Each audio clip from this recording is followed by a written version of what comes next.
살다 보면은 문득 이런 생각이 들 때가 있습니다. 내가 뭐 때문에 이 짓을 하고 있지? 회사에서 문제가 생겨서 과장이나 부장에게 신나게 깨지고 나서 집에 돌아오며 그런 생각이 듭니다.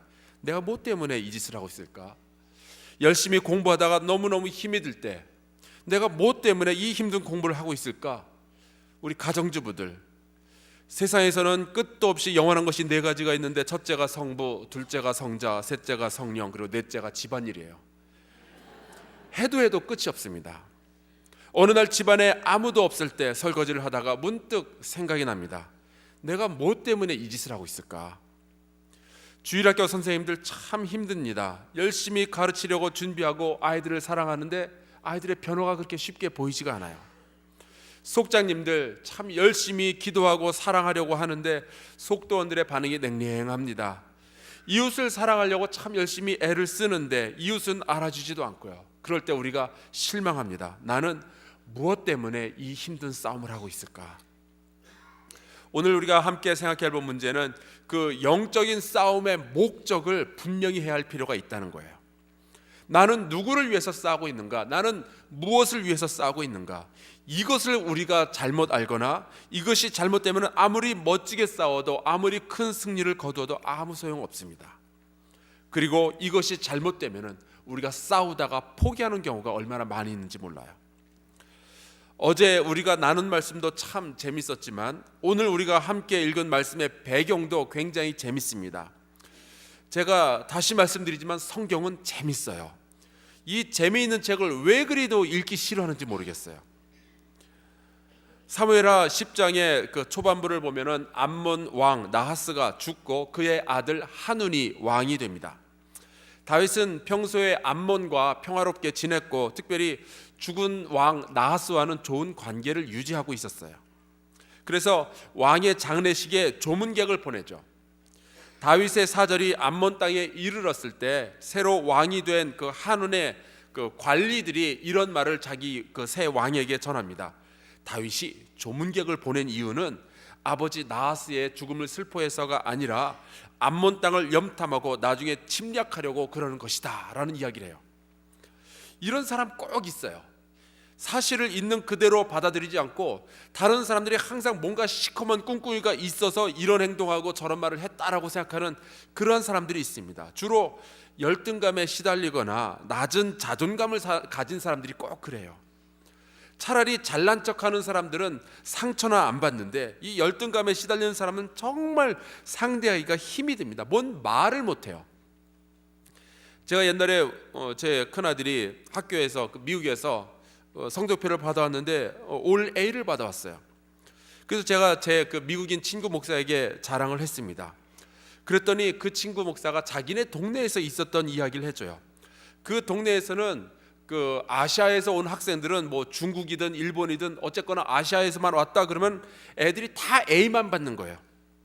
그래서 아시안이 학교에 오면은 이 백인 부모들이 은근히 싫어하는 거예요. 쟤네들 때문에 우리 아이들 성적 떨어진다고. 공부에 있어서 어떤 열등감을 느끼는 거죠. 그랬더니 어느 날 그 백인 학부모 가운데 한 명이 자기한테 그러더랍니다. 아시안 부모들은 무조건 자기 애들이 A만 받아야지 B 받으면 안 된다는 거예요. 심지어 자기 애들 혈액형이 A가 아니라 B가 나와도 굉장히 싫어한다는 거죠. 제가 혈액형이 B거든요. 하여간 열등감이 있으면 뭐든지 그렇게 삐딱하게 해석을 해요. 사실을 사실대로 보지 않는 사람의 말을 들은 암몬의 젊은 왕 하눈이 다윗의 신하들을 잡았어요. 그리고 그들의 수염을 절반을 깎아버리고 그들의 옷 뒤를 뚫어서 궁둥이가 드러나도록 이렇게 만들었습니다. 어제나 오늘이나 이 궁둥이 주변 얘기가 많이 나오죠. 그리고 수치를 주어서 돌려보냈어요. 자기들 나름대로는 재밌다고 깔깔거리면서 다윗의 사신들에게 수치를 주었지만 여러분, 재밌는 건 순간이고 그 뒷감당은 영원합니다. 결국 전쟁을 일으키게 되었어요. 다윗은 자기의 부하들에게 창피를 주고 자기의 선의를 모독한 암몬과 전쟁을 일으키기로 합니다. 그렇다면 이 전쟁의 원인은 누구에게 있을까요? 사실을 사실대로 보지 않고 삐딱하게 봤던 사람들에게 그 책임이 있는 거죠. 이 암몬은 사태가 심상치 않음을 파악하고 오늘 같이 못 읽고 저만 혼자 읽었던 6절을 보면은 벤르홉과 소바의 아람 사람 보병 2만 명을 고용하고요, 마가 군대 1,000명, 그리고 돕 사람 12,000명을 고용합니다. 이들 그 연합군 용병들은 암몬과 다윗 이 둘 중에서 누가 옳은가에는 관심이 없어요. 용병은요, 돈 주는 쪽을 위해서 싸우도록 되어 있는 사람들입니다. 그들은 암몬으로부터 돈을 받았으니 암몬 편에서 써서 다윗과 대항하여 싸우면 되는 겁니다. 이 소식을 듣고 다윗은 급하게 이 요압과 그의 군대를 보내서 암몬과 그의 용병들을 대적하게 합니다. 그때 요압이 전세를 살펴보니 앞에는 아람 사람의 군대가 있고 뒤로는 암몬 사람의 군대가 있는 거예요. 요압은 이스라엘 군대의 장군으로서 다음과 같은 작전을 짭니다. 자기가 아람 사람을 치고 동생 아비새는 암몬을 치되, 아람이 너무 강하면은 동생이 와서 돕고 또 암몬이 너무 강하면은 내가 가서 돕겠다, 그런 이야기를 해요. 그리고는 자기 동생에게 이러한 말을 합니다. 오늘 우리가 같이 읽은 12절에 나오는데요, 너는 담대하라. 우리가 우리 백성과 우리 하나님의 성읍들을 위하여 담대히 하자. 여호와께서 선히 여기시는 대로 행하기를 원하노라.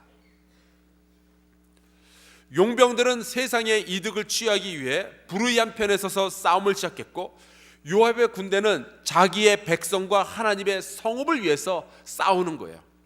둘 가운데 누가 이길까요?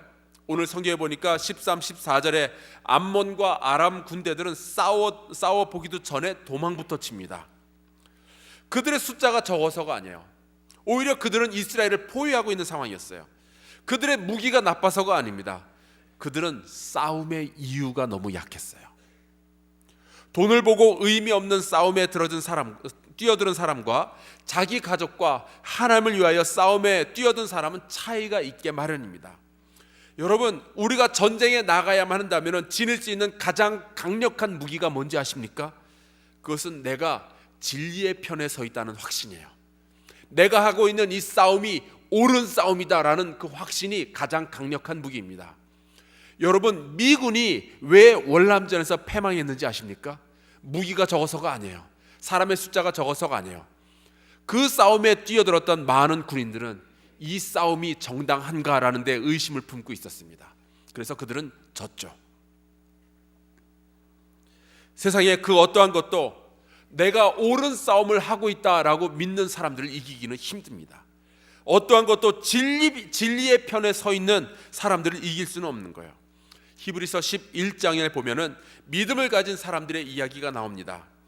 어찌 보면은 칼과 창을 가진 사람들 앞에서 굉장히 무기력하고 별 볼 일 없는 사람들이에요. 그런데 11장 36, 37절에 이런 말이 나옵니다. 어떤 이들은 조롱과 채찍질 뿐 아니라 결박과 옥에 갇히는 시련도 받았으며 돌로 치는 것과 톱으로 켜는 것과 시험과 칼로 죽임을 당하고 양과 염소의 가죽을 입고 유리하여 궁핍과 환난과 학대를 받았으니. 여러분, 굉장히 연약해 보여요. 하지만 그들은 진리를 소유하고 있었어요. 그들은 여호와 하나님을 믿음으로 이 세상에서 싸웠습니다.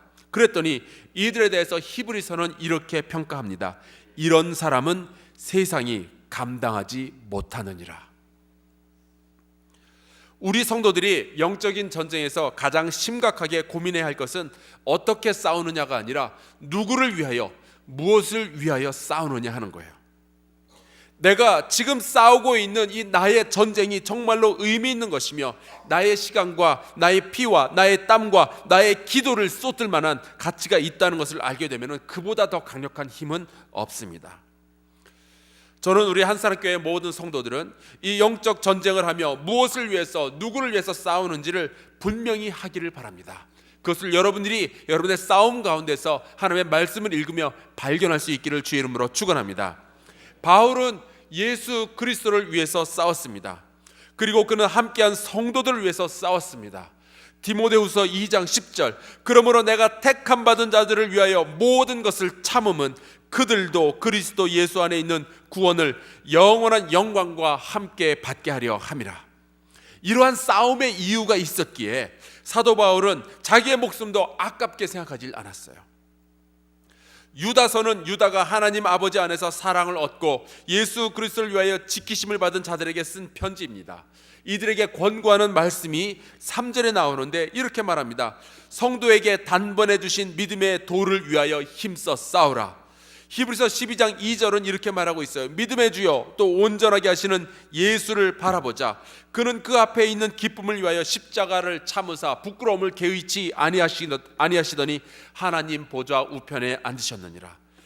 예수 그리스도도 초대교회 성도들 모두가 다 이 싸움의 이유가 분명했어요.